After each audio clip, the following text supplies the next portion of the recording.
All right, out of the tens of people that watch my video, I want to do a build breakdown. Let's see how fast I can spit through this. Obvious, I am on 1 tons. They're out of an 88 F350. Front is a Dana 60. Rear is a 14 bolt. I'm geared 538. Got a Spartan locker in the front, ARB air locker in the rear. I'm running 1350 axle shafts on the front axle. It's got a custom lowered truss made in-house at the guy who built the Jeep. It has a solid diff cover. I'm running 35 axle splines in the center. On inners and outers, I've got 30 splines. Brake-wise, I am running GM 2500 brakes on Ford axles. I don't know why they do it. They claim it helps it stop better. I have no complaints. It stops. Besides one time I nailed a tree that was driver error because the hand control fell off and I couldn't stop. Nailed a tree running 20, 25. That's here nor there. So that was last year. Continuing with the front, Warren 9500 winch. These are a must. They're off Amazon. They're not very bright and they don't light your way, but they're cheap and it's all I can afford. The overall Jeep is a 2007 JKU with a 3.8 minivan motor. It's probably pushing 140 at the wheels. I have put an intake and some Borla shorty headers on it. I also have a Borla exhaust. Continuing with the suspension, the rear axle, it is the 14 bolt. It's been shaved down. It's an East Coast gear supply, 4-inch axle tube. It's also got 40 spline axles in the rear. It's also got some type of diff cover. Looks cool. Don't feel like changing it. Suspension. It's got 2.0 Fox coilovers with the reservoirs. They're 12-inch coils, so don't have the best flex, but I'm pretty happy with it. As far as the bump stops, it's got 2.5-inch air bumps on the front. I don't have no air bumps on the rear. Steering sway bars, I have anti-rock sway bars front and rear.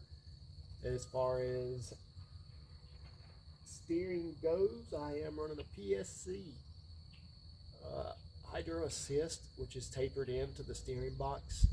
The easier I can get this thing to steer, the better it is for me, because driving with hand controls, I'm doing gas and brake with left and I can only steer with the right. On to the rear, I got to keep this going. It is 4-link in the rear, 3-link in the front. The whole rear has been cut.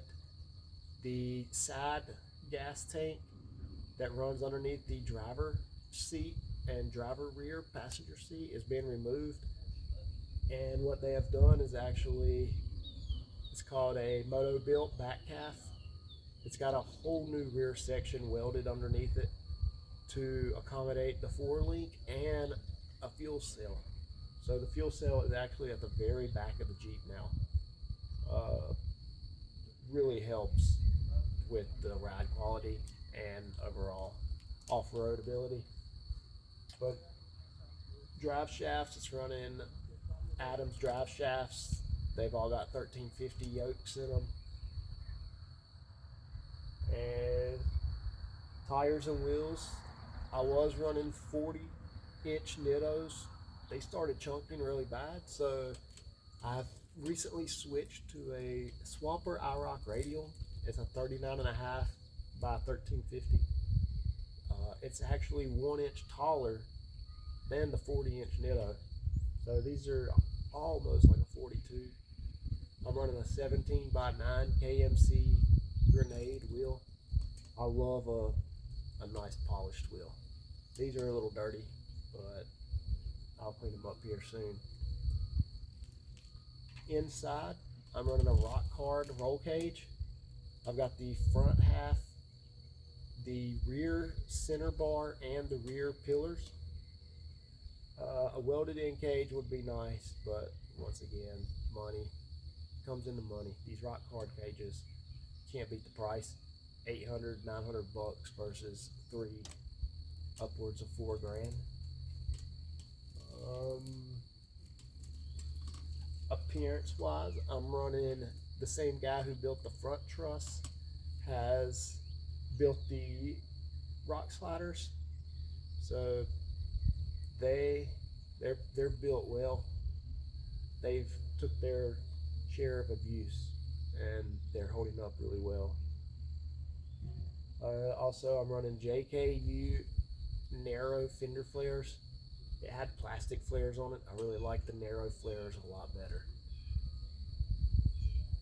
I'm feeling pretty good. I feel like there was a whole list of things that's done to it. I'm trying to remember everything, and I'm just seeing what I forgot.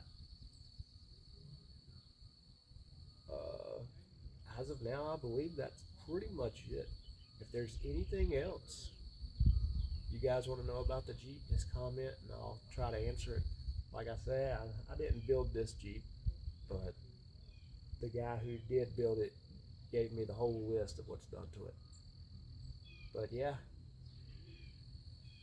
what I can show you here is the hand control setup, which you pull down for gas and you push in for brake. Works out really well as long as the bars stay attached. But if you want to know anything else, comment, and I'll have some videos this summer of us wheeling.